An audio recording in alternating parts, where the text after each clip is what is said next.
Friends, welcome back my channel. நம்ம இன்றைக்கி பார்க்க போகிற ரெசிபி சூப்பரான ஒரு ப்ரெட்டை வச்சு ஈவினிங் ஸ்நாக்ஸ் தாங்க பண்ண போகிறோம்.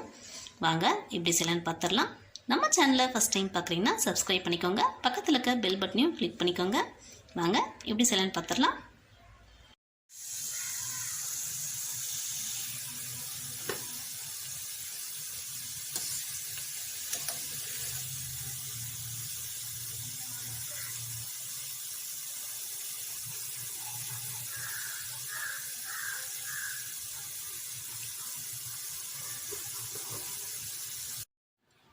நான் இன்றைக்கி எடுத்துருக்கிறது ஒரு 4 ஸ்லைஸ் ப்ரெட் எடுத்திருக்கேன்.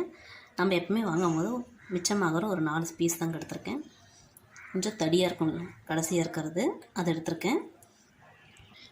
நெக்ஸ்ட்டு மிக்ஸி ஜார் எடுத்துக்கலாம். இதில் ப்ரெட்டு துண்டெல்லாம் சேர்த்துக்கலாம். பாருங்கள், இது மாதிரி கட் பண்ணி போட்டுக்கோங்க.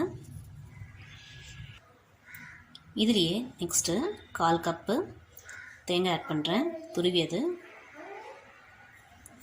உங்களுக்கு விருப்பமாக இருந்தால் கொஞ்சம் அதிகமாக கூட சேர்த்துக்கோங்க. இப்போ நம்ம அரைச்சிட்டு வந்துடலாம். இதில் நம்ம ப்ரெட்டும் தேங்காய் மட்டும் தாங்க சேர்த்துருக்கோம். பாருங்கள், அரைச்சிட்டு வந்தாச்சு. பாருங்கள், பிடிச்சா இப்படி தான் இருக்கும். இப்போ நம்ம இதை பவுலில் மாற்றிக்கலாம். மிக்ஸி பவுலில் மாற்றியாச்சு. நெக்ஸ்ட்டு கொஞ்சமாக ஏலக்காய் தூள் ஆட் பண்ணிக்கலாம். டேஸ்ட் இன்னும் கொஞ்சம் நல்லாயிருக்கும். நல்லா மிக்ஸ் பண்ணிக்கோங்க.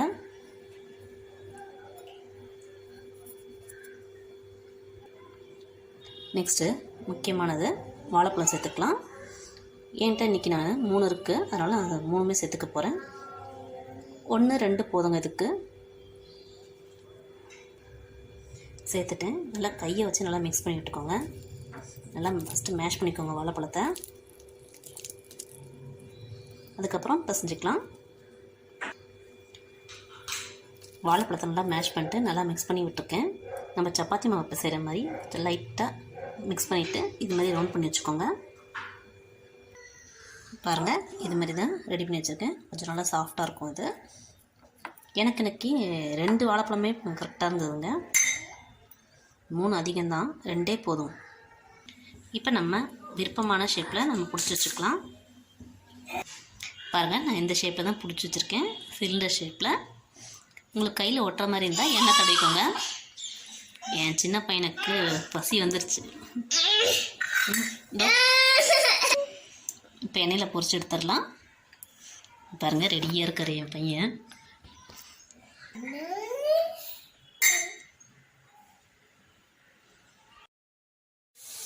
பாருங்கள், இது மாதிரி எண்ணெயில் போட்டுடலாம். பாருங்கள், ஃபஸ்ட்டு போட்டது நல்லா ப்ரௌன் ஆகிடுச்சு. பாருங்கள், இது எடுத்துக்கலாம். நல்லா 2 பக்கமும் நல்லா ப்ரௌன் ஆகணும்.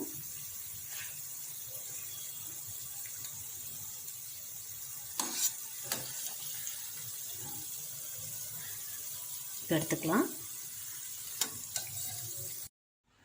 பாருங்கள், பிளேட்டுக்கு மாற்றியாச்சு. எவ்வளோ சூப்பராக வந்திருக்கு பாருங்கள். நீங்களும் கண்டிப்பாக ட்ரை பண்ணி பாருங்கள். எப்படி வந்திருக்குன்னு கமெண்ட் பாக்ஸில் கமெண்ட் பண்ணுங்கள். லைக் பண்ணுங்கள், ஷேர் பண்ணுங்கள். தேங்க்யூ.